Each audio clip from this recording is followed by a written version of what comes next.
Welcome to GovCast, connecting with federal IT's top decision makers. I'm your host, Amy Kluber.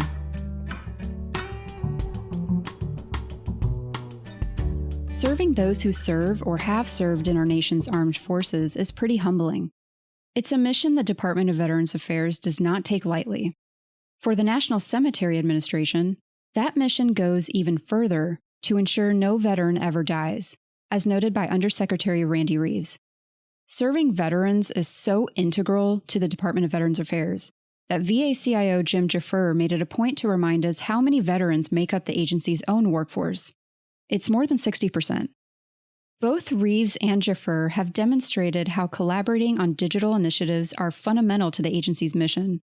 Despite the incredibly busy year the agency has had with the pandemic and ongoing modernization projects, I was able to catch up with both of them in their jam-packed schedules to get more insight on some of these efforts, like the digital tribute platform Veterans Legacy Memorial, and more.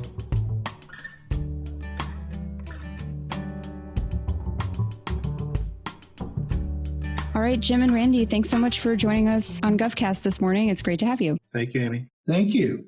What a year 2020 has been. We've heard so many things coming out of Veterans Affairs this year, and especially OINT. You guys have really demonstrated how it's always been there for veterans, and especially digitally. Did the pandemic throw you for a loop? Well, Amy, I think the pandemic threw everyone for a loop, right? Just to be candid, I know that one of our senior leaders in the department said when back in March, they said, the whole notion of a black swan event is that nothing in the sum total of any of our experiences has really prepared us to address the, once in a century events that we're confronting here. And so, we all had to think creatively, think very differently. We can talk about some of the things we did. The one I've said in numerous interviews is testing in a production environment, in terms of our trusted internet connection gateways. If you had told me even a month prior to that we'd be doing that, I would have laughed you out of the room. But, again, in great collaboration with our business partners, they helped us think creatively. They knew what we needed to do. And they also acknowledged that, especially given the nature of this pandemic, IT is critically important on any given day at the VA or any federal agency. It becomes even more critical when you're in a remote posture and when you're socially distancing. And so,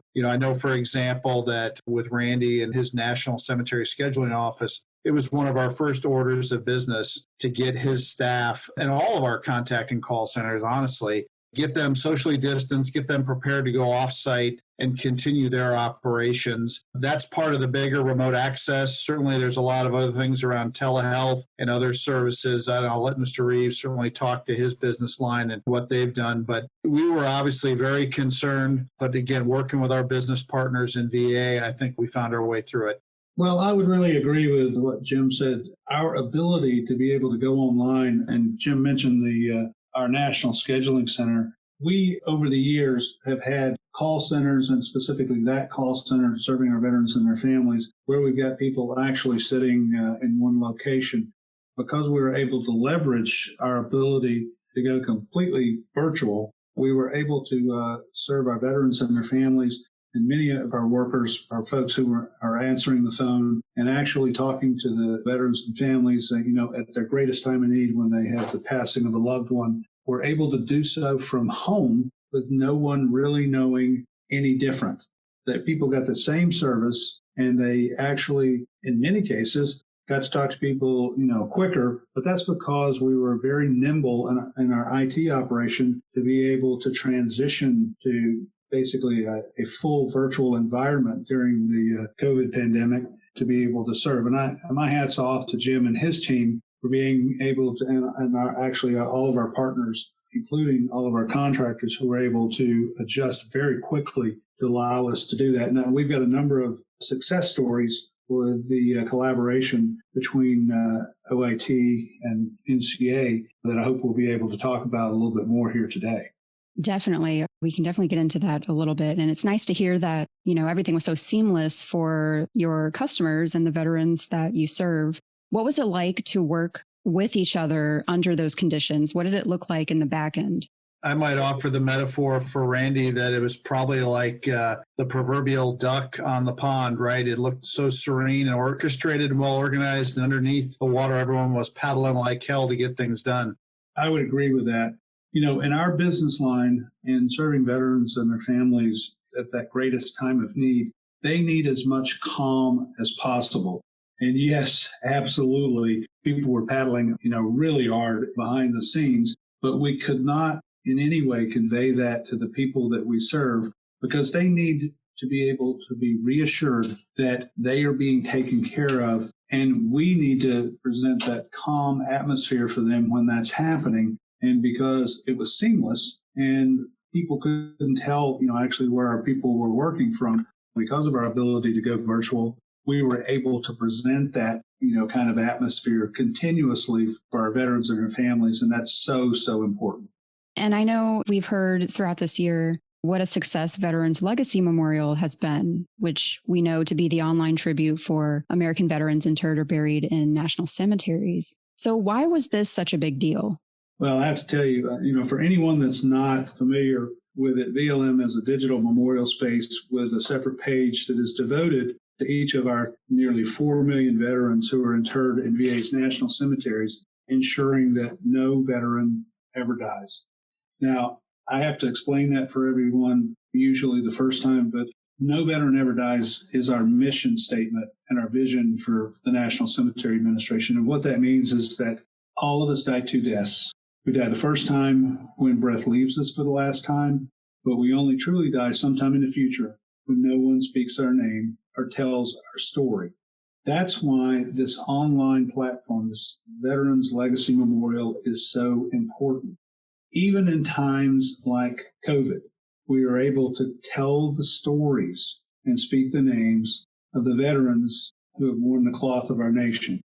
Memorialization is the critical part of what we do at the VA, but especially for the National Cemetery Administration. In fact, it is so important that my title is Undersecretary for Memorial Affairs, not Undersecretary for Cemeteries, but for Memorial Affairs.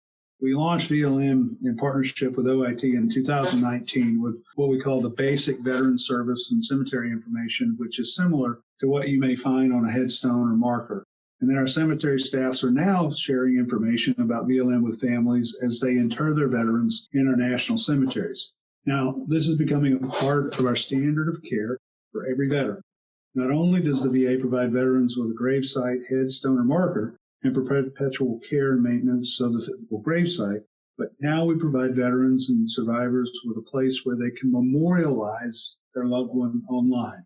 You no longer have to physically travel to the cemetery to be able to pay your respects, and that's especially important this year with all the concerns that we have had with traveling and gathering together due to COVID.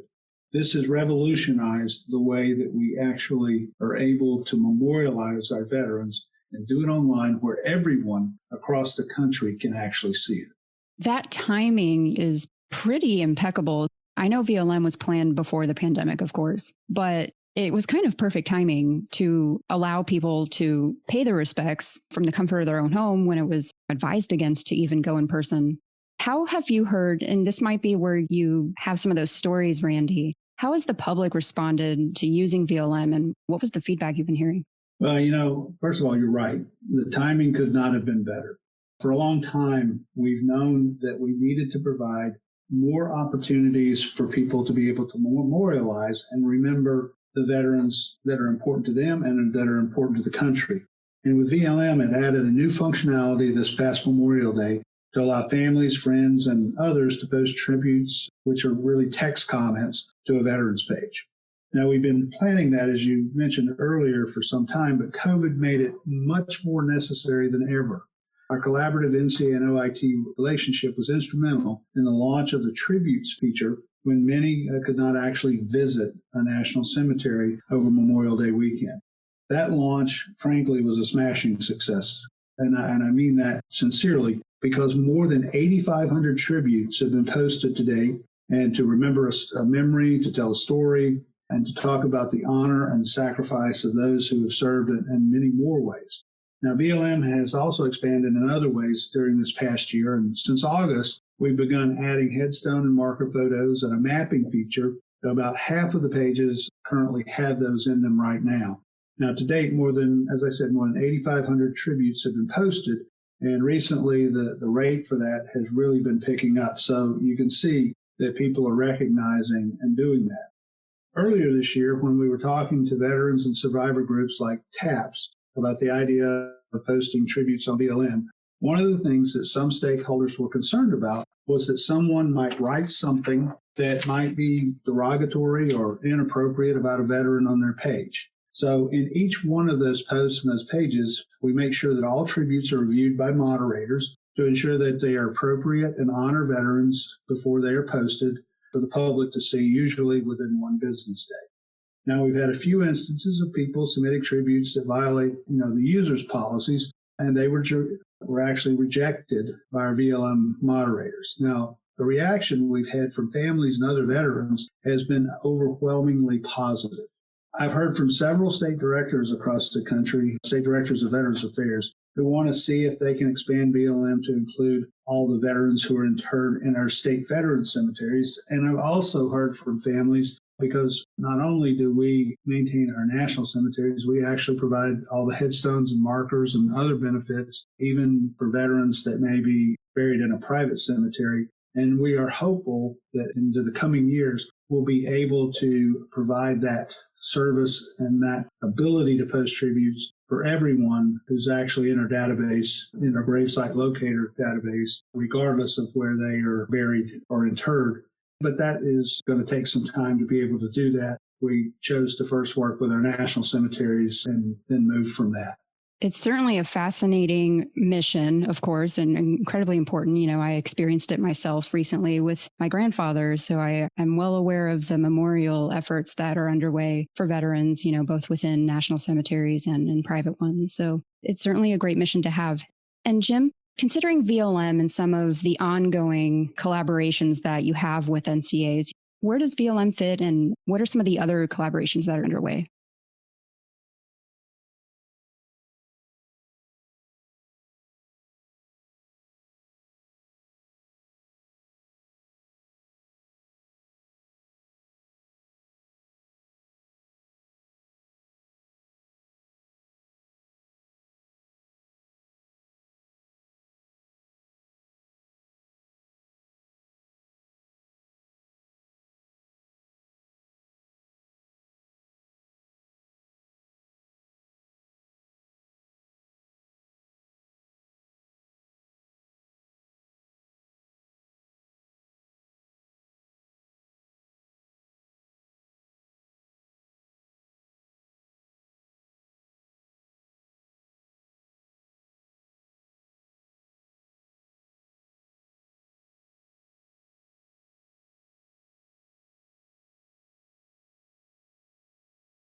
That is great to hear. And Randy and Jim, are there anything that you are most looking forward to in 2021 as far as some of these initiatives? Well, I will mention a couple of things. Just one of the things is happening right now, and you're talking about going into 2021. But this month alone is Veterans Month, and we have a VLM initiative to promote it to a wider audience, and it's called Find a Veteran and Post a Tribute.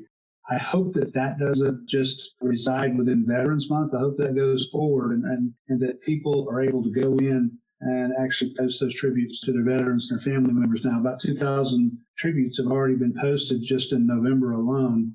And I have to tell you that the energetic teamwork, between NCA and our OIT team continues to propel that legacy program forward as an interactive program. And for next year and the coming years, I believe what we see and what we expect is that will become more and more interactive as more things are added and people can add more data, more products like photos and that sort of thing to VLM. But one of the things that I would like to point out, and this is more in collaboration and future collaboration, not only are we working with OIT on very specific memorial programs, one of the things that I think I'm proudest of is just the fact that we were able to work with our folks in OIT on things like IFAMS, the Integrated Financial Acquisition Management System, which went live on November 9th for our NCA finance operations. And the rest of VA will follow us between now and 2027. And this is replacing a 35-year-old program. Now, I talked about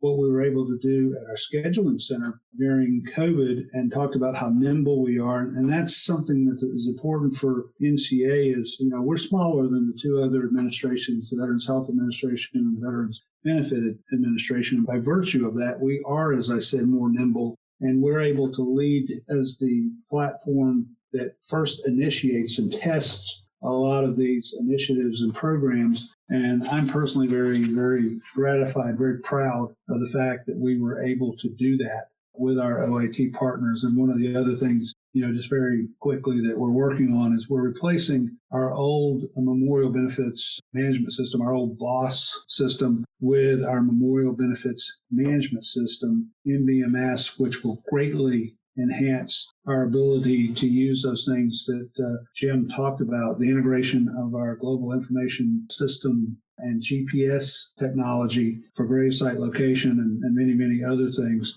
So as we go forward, these are the kinds of things that are going to make the experience for our veterans and their families when they visit our cemeteries, whether it is physically or virtually. It will make that memorial experience better for them. The only one I was going to mention, and Randy sort of touched on it, was it wasn't all peaches and cream in March. One of the decisions that was made was to defer the migration to the new memorial benefits management system. There were some change management issues that just hadn't been worked through with the business yet. And so I'm really excited to get that back on plan and early next year, deliver that out to the schedulers. Because, as Randy said, it's just so critical, right? They have a no-fail mission. We know this every day in OIT when we support them, right? And I think the line, Randy, you and your team use is, you don't get a second chance to make a last impression. And what he and his team do to, honor the families of those who have passed is, again, such a critical mission at a very vulnerable time. And we want to make sure all the way from the time that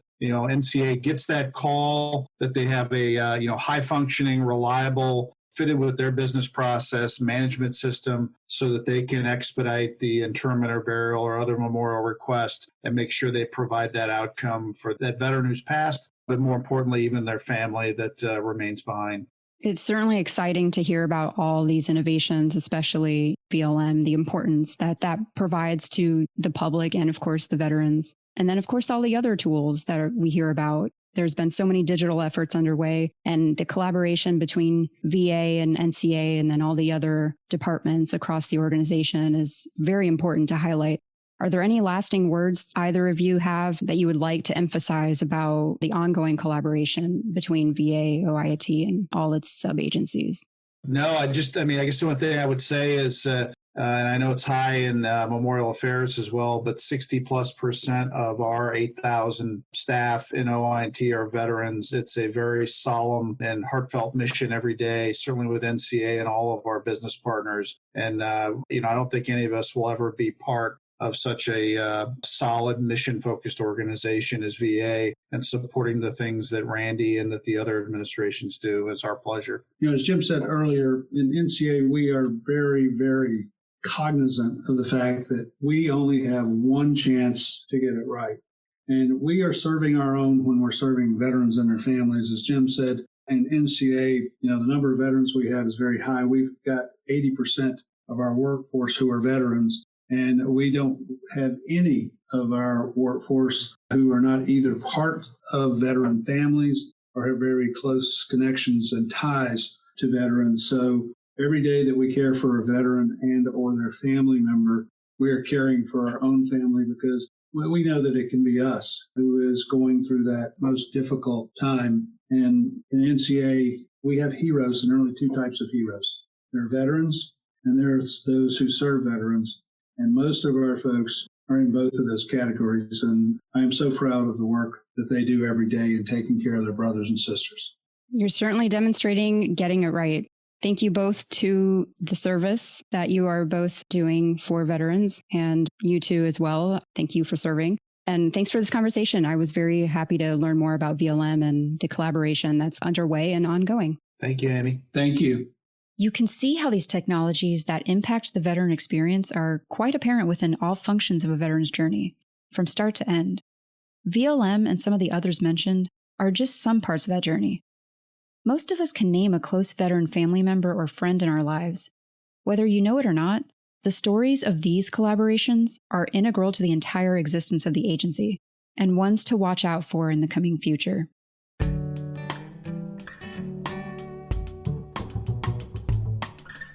GovCast is a production of Government CIO Media and Research. For more podcasts, head to our website. And please, if you liked what you heard, let us know by leaving us a review in iTunes. We continue to strive to help you connect with federal IT's top decision makers. Thanks for listening.